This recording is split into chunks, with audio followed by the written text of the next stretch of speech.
Alors la suite, j'ai laissé à peu près 1 heure, 1 heure et demie dans l'acétone. Le corps de carbu. Bon, je fais pas briller, hein. Pour le moment ça sert à rien, ça va tout boucher. Voilà, il n'y a plus rien. Bon là de toute façon ça risquait pas grand chose. Le puits, apparemment il est nickel. Et bien sûr c'est apparemment. On fera ça plus en détail après un bain à l'essence. Ce qui m'intéressait de savoir c'est ça, c'est la cuve. Yes. Ah ouais. Bon. Ouais, le peu qu'il y a, ça s'en va avec le doigt. Je vérifie en soufflant là si c'est pas bouché. Ah, par contre l'acétone dans la bouche c'est pas top. Yes, ça marche. En fait tout ce qu'il y a là-dedans je vais le sortir sans brosser. Putain, j'aimerais bien savoir le numéro du gicleur principal et ralenti. Et alors faut pas que j'en oublie avant de jeter. Ça m'est arrivé une fois là, un bain qui avait sali comme ça, on voyait plus rien. Et en jetant j'ai vu qu'il y avait encore des rondelles, des ressorts, des machins. Le siège de pointeau, la rondelle je l'ai pas mis il me semble. Voilà, le gicleur de ralenti. Tic, tic, tic, tic, tic, tic. Ah putain, j'allais dire apparemment il n'y a plus rien. L'aiguille, putain, si je perds ça, je suis mal. Hop, je pose là. Elle est à l'envers, mais au moins je sais où elle est. A priori, il n'y a plus rien. Putain. Qu'est-ce que... Vous voyez? A priori, il n'y a plus rien. Il y a intérêt de compter les pièces avant de jeter, j'ai l'impression. Le pointeau. Bon, alors maintenant, je vais jeter, laver. Donc je pense que je vais filtrer à travers je sais pas quoi. Et tout ça, nettoyage à l'essence. Ainsi que le reste. Tiens, au fait, quand je vous ai dit que je voulais pas mettre le caoutchouc dans l'acétone, vous vous rappelez tout à l'heure, là, il y avait un bout, il y avait ce bout là. Enfin bref, il y avait le bout là de sortie de surverse. Regardez dans l'état où il est.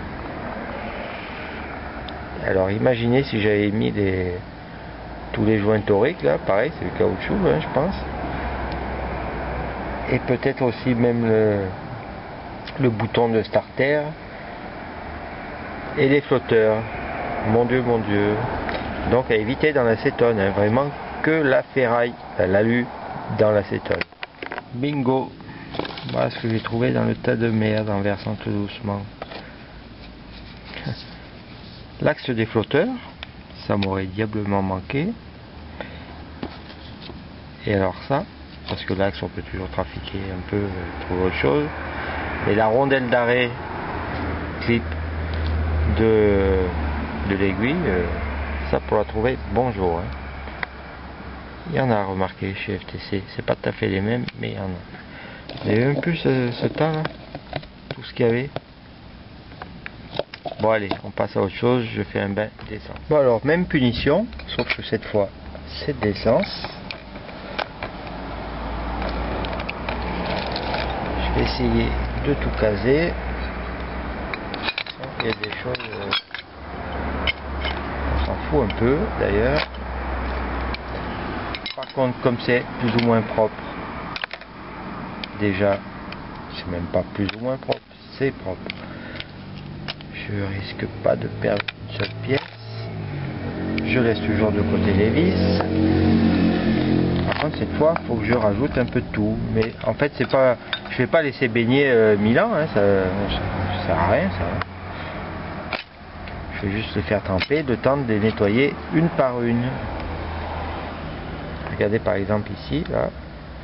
Alors si je pose comme ça, ah bah c'est curieux, c'est le haut des flotteurs là, le dessus des flotteurs. Ouais. Et ben il y en a de la résine. Bon, allez hop. toute façon c'est dans l'essence, toutes ces pièces là sont faites pour aller dans l'essence, donc pif paf pouf. Et maintenant je vais nettoyer une par une et remonter le carbu. Putain, ça sent bien meilleur l'essence que l'acétone, hein. Quoique j'aime bien les deux, mais l'essence c'est plus mieux. Voilà, tout est brossé, nettoyé à l'essence. Je vire les clés, je vais même peut-être faire une photo avec un détail à chaque chose, mais je vais poser différemment. Chapeau de boisseau, aiguille avec son clip, ressort, la rondelle d'arrêt, là, que j'ai failli perdre, le joint, bien sûr, qui va derrière, le réglage de tension de câble d'accélérateur, les flotteurs, l'axe du flotteur, le pointeau, le siège de pointeau avec sa rondelle, le gicleur principal, bon, ben, j'ai bien cherché, même à la loupe, ça a été limé, on voit absolument pas le numéro. Gicleur de ralenti, pareil, je comprends pas l'intérêt de limer les chiffres. C'est cul ça, hein? Ouais, c'est cul, ça c'est une expression d'ici, de moi. Mais c'est quand même cul. Je vois pas l'intérêt du tout. La vis d'air, son Torix, son ressort, le siège, le puits d'aiguille plutôt, là. Le joint de fond de cuve, la cuve c'est là, et ben voilà la cuve, entre parenthèses. En brossant, j'ai pas, en fait j'ai brossé juste avec la brosse nylon, là, toute fine. Très bien. Je retourne. De toute façon ça a déjà tout séché, l'essence ça s'évapore. Les deux évents et le carbu. Ben voilà. En plus j'en profite pour regarder un peu à droite à gauche. Est-ce qu'il y a marqué le 1K600? Normalement c'est, alors là c'est déjà soin. Ouais, normalement c'est là, sous mon doigt.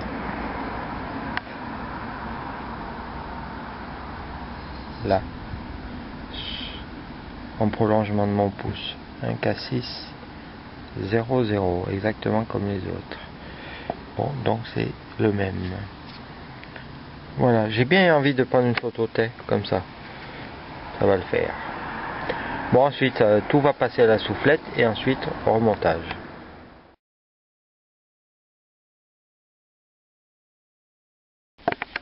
Alors j'en suis au grattage, j'allais dire, mais non, c'est pas du grattage.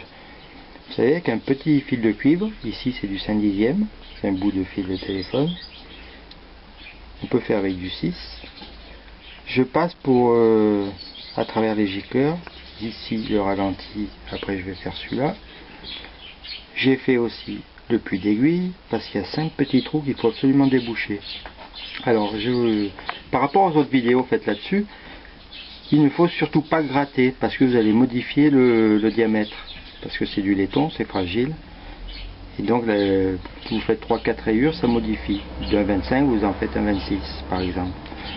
Donc on passe pour déboucher mais sans gratter, hein? Attention à ça. On peut tourner en spirale dedans une fois le bout passé, mais on ne gratte pas avec le bout, c'est ça que je veux dire.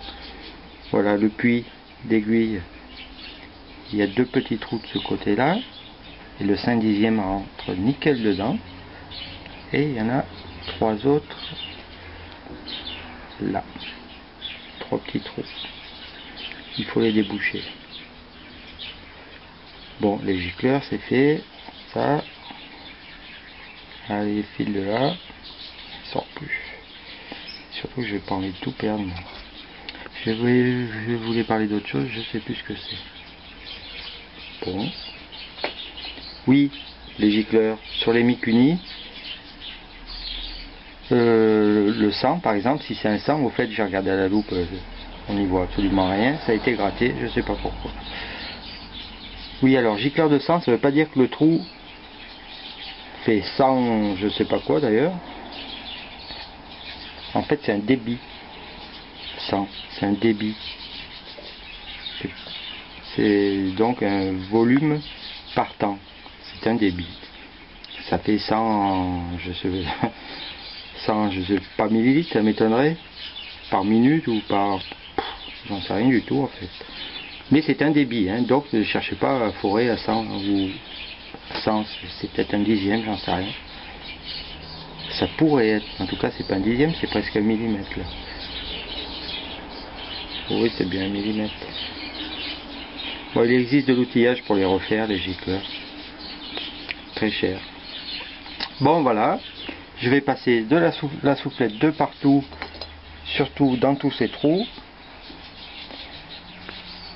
De partout, hein. Là, les gicleurs partout. La soufflette. Et ensuite, remontage. À savoir, ces deux évents, là, celui de droite, celui de gauche, et bien, ils arrivent tout simplement dans la cuve, par ce trou-là, et ce trou-là. Si la moto se renverse, l'essence peut couler par là. J'ai essayé à l'arrêt, comme ça, là, le carbu démonté, j'ai rempli d'essence, j'ai retourné, effectivement, ça sort bien par là. Allez, soufflette et remontage.